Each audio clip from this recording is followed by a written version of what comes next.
This is Dallas Dirt. I am your host, April Towery, and we are here today with our guest, Jenny from the Bond. This is Jennifer Nicewander, and tell me who you are and what you do with the City of Dallas. Sure. Well, thank you. Thank you for having me. My name is Jenny Nicewander, and I'm the director of the Office of Bond and Construction Management with the City of Dallas. So, how long have you been with the City of Dallas? I started with the City of Dallas in 2010. I was the engineer for Dallas Left Field and was in public works pretty much my entire career before coming to the bond office. So what is director of the bond? So I became director officially, I think it was in February, and I was interim for about a year. So the entire time I've been over the bond office, we've been putting together the bond program that was recently voted on. So that's really been the bulk of my focus for the past year. But now looking forward and seeing what we're going to be doing is going to be the implementation of the bond. My office in particular is over the facilities portion of it. So that would be libraries, the police training facility that's coming up. So anything above the ground is and it's not parks, is going to be done out of my office. So we'll be working on that. Do you feel a personal victory that all these bond propositions were passed? I'm very happy and relieved that all the bond propositions passed. Okay. And you had 10 propositions. There was a big task force that was heavily involved that made some recommendations. City staff made some recommendations. Council had their own, we'll call them pet projects, but had their own priorities. Mm-hmm. How do you fall in to that process? Are you still just saying, here's what we can do? So we did work for that year with staff and with the Community Bond Task Force to get the initial list of projects. And so we really used that as the base moving forward from the time they presented, which was in December. So, and backing up just a little bit, so they got started in May of just about this time last year. They just started meeting, and it's probably a 2-month process to get to there, just to identify the people. Reserve a conference room at City Hall is way more difficult than you would expect, than I was expecting. And so we started meeting in May, and it took us through, I think our last meeting with all the task force members was in December. So, and the task force was consisted of an overall task force. There were 15 members. All of them were nominated either by mayor or council. The mayor would nominate the chair, and council had their own representatives. And then we had 5 subcommittees. Each represented the major components of the bond. So there's one for storm drainage, one for facilities, just facilities in general. We had one for streets and transportation. There was housing, homeless, and economic development, and then parks.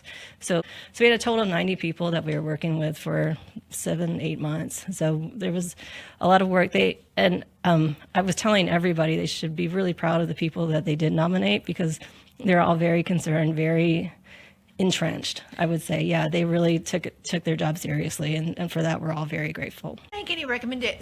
So I guess talk to me about what you can do with $1.25 billion, and do you provide council with an S advice on how much should go into each proposition? So I think what we do is we start off with our needs inventory. So, and that's what we worked with the Community Bond Task Force with as well. And one of my priorities that I'd really like to get started on is to do an annual presentation to council on our needs inventory, because I think we didn't have that as often as I think we probably could have or should have, just so that it's in everybody's mind, how much our needs really are, how big our needs inventory is. So our needs inventory is a list. I think there's 18,000 rows in that list right now of needs that are throughout the city. And our individual infrastructure departments all maintain their own specific lists. So Public Works has streets, alleys, bridges, DWU has stormwater, Parks has parks. My office, along with building services, will maintain the list for the facilities group. So all that rolled up into one big list are the projects that would be eligible for a bond program. So it wouldn't include potholes, but it would include street reconstructions. So it's that list that we really use as our starting point. And there's a lot of ways to kind of slice and dice that data. You could look at what is the overall needs inventory for streets and parks, and divvy it up that way, and that could be a good starting base. This time, I think that was the direction we started, and then as the Community Bond Task Force got into it more and more, I think they had ideas of what like what the minimum needs they wanted to make sure were attained through the bond program and what funding level they needed to do that. So they had some leeway into how much they were going to recommend to be in each proposition. So that came from their recommendations came from them. Well, we are a housing publication, and we were watching closely the housing dollars and what that looked like. And that was, I don't know if controversial is the right word, but that was widely debated over how much should go into housing. There were some that were just the $200 million that the advocates asked for seemed astronomical to some and seemed like it would only make a dent. And then there was some criticism that there weren't specified projects. And what would those dollars actually go to? They tucked some money into economic development, which would be used for housing. Talk to me about that. Yeah. So throughout for the previous year, up until I want to say like November, December, when we talked about housing, it was like housing's bucket of money, EcoDev's bucket of money, and homeless. They were all in the same kind of committee, right? So they all kind of got talked about at the same time, usually when they were talking about them. So, but you're right, we did have a lot of people who wanted the $200 million for housing, and they made a real strong push, throughout the entire thing. But as we were getting closer, which is something that I learned throughout this process, is that we have to work really closely with our Attorney General's office. And so their definition of what housing meant in a bond proposition was different than what City of Dallas internally was talking about for housing. So that's kind of why, and I think we addressed that in one of our council meetings. But that's why that initial bucket of housing's bucket kind of had to get split into some for eco and then some just for the housing. So right now the intent for the housing bucket of money is to build out infrastructure that would then support developers or the city or whoever would come in to develop that land for housing. So they would build the streets, the sewers, that kind of thing to get those lots and land available. So the actual housing component of it, so if a developer wanted to come in and needed gap funding that that followed our housing policy when it came to the our affordable housing policy, then that gap funding is out of the economic development bucket of money. So in the EcoDev line items, we do have a line item specifically for housing so that we can track those funds and make sure that that is going towards that purpose. So when you're watching the election results come in on May the 4th and you see $26.4 million for housing, do you already have a plan of X 100,000 for X, or what happens with that money? It's been approved. What's the process now? So now the process, no, there aren't any specific projects that are earmarked for those funds. So with streets and transportation, that one passed with the greatest margin. Everybody wants their streets fixed, right? But there are some projects within that, within the measure that was approved, and it's pretty vague language, like construction and repair. What can be done with that amount of money? Sure. So with bond funds, what we do is we identify projects that would have a 20-year life. So for example, potholes would not be eligible for a bond program or a bond project, but reconstructing a street would. So that's really kind of our threshold, our bar for that, because the bonds that we sell, we pay back over a 20-year period. So we want to make sure that the life of whatever it is we're building for those bonds will at least live the life of our payback period. So anything that's any major type of reconstruction generally is included, but potholes, general maintenance, street striping, that marking, that kind of thing is not. What is reconstruction of a street? So reconstruction of a street is, so if it's a concrete street, we take all the concrete out. We identify if there's stormwater or sewer in there that needs to be upgraded. We work with DW with that as well. The designer would go in and design everything to current standards. Usually it's the storm drain that needs to be improved. Sometimes we have some old water sewer pipes that need to be replaced as well.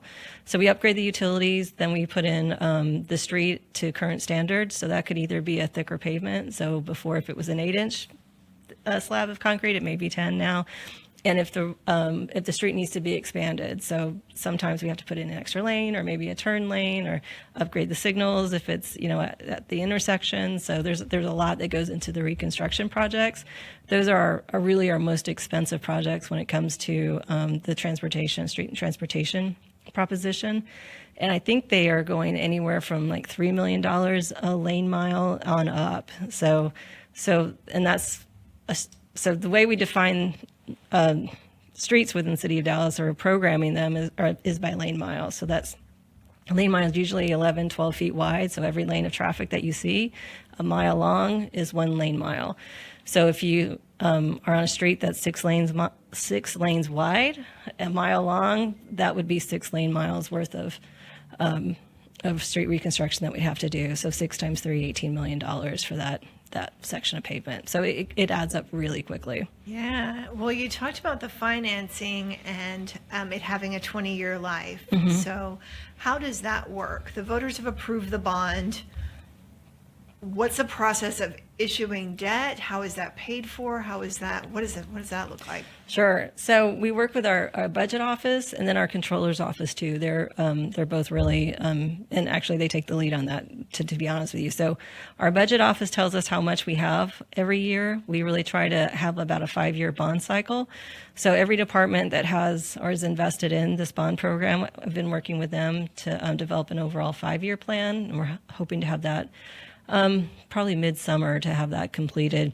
But we're letting everybody know you've got about 1/5 of the bond every year, every fiscal year. So the first fiscal year could start as soon as next month and then go through September 30th of next year. So it'd be a little bit longer than your normal fiscal year. But then every year after that would be another 1/5 that you could add to your program. So we really try to, program our projects around that. How do you choose which goes first? So that's the trick. That's where we're at right now. Yeah. So it's a balance. Some projects have matching funds, and sometimes those matching funds have, an expiration date on them. So we want to make sure we are identifying those quickly and that they're at the very top of the list. We're also coordinating internally with all of our departments to see if one area needs additional coordination. I know our MLK project, there's 3 or 4 different pots of money that are associated with it, 3 or 4 different departments that have their own little piece of that pie. So we want to make sure that that's all coordinated as well. And then there are some projects that have either been priorities for different members of our council, and they want to make sure that those are high up on the list too. It is a balancing act, though. We can't get everything done in the first year, so we do have to split that up over a 5-year period. And you've got some projects that you inherited when you became interim director for the 2017 bond that have not been completed or have not been started. What's the deal with that? So for the 2017 program, there were some of those projects, and I think most of them are in streets. There's some parks, and there's some DW. I think it's some of their storm drainage projects, but a lot of them are in the streets project. Some of that has to do with the fact that when the projects were estimated for the 2017 bond program, and we were thinking it'd be a 5-year bond cycle, without a pandemic in the middle, without having supply chain issues, without, those types of things just add up to where we just don't have the money to construct everything. I believe the majority of those projects have been designed, so the plans are on the shelf and we're ready to send them out to the contractor. And council recently, I believe it was in March, approved certificate of obligation funds. I think it was $200 million, something like that, to fund that gap. To get those projects constructed. So all the money for the 2024 bond, with the exception of 1 or 2 projects, I believe, will go towards new projects. It won't go to the gap financing for the 2017 bond program. Will those projects get finished? They will, yeah. Okay. So Public Works is working on that right now to get those out the door. And do you serve as like a project manager over anything that came through a bond? So my office, we work on the facilities portion of it. So anything that's kind of from the ground up in a building, that is either my department, which is bond and construction management, or BSD. I may say that at some time. It's a building services department. So between our 2 departments, all the facilities work, with the exception of parks, would go through our offices. So on a typical day, are you driving around looking at the status and how work is going? Like, are you overseeing these actual facilities? Yes, we will. Yeah. So our office will handle the libraries. We had 3 or 4 libraries that'll be part of that. That's going to be a priority, and the ADA improvements that are going to be associated with that would go through our office as well. The police training facility, I think it's the Dallas Police Regional Training Facility on the UNT campus, will also go through our office. The rec centers will be handled by the Parks Department. All the parks projects will be handled by the Parks Department. So, but I think there's one, the cultural arts will also go through our department too. So the police training facility, there was some good PR around this because sometimes people don't want to vote for something that they don't think directly affects them. Like if I don't have kids or I'm not an outdoorsy person, I don't really care about parks, and we don't think of the big picture. But voters did seem to like this police training facility. And I hear that the old one or the current one is awful. So how did and it's a lot of money.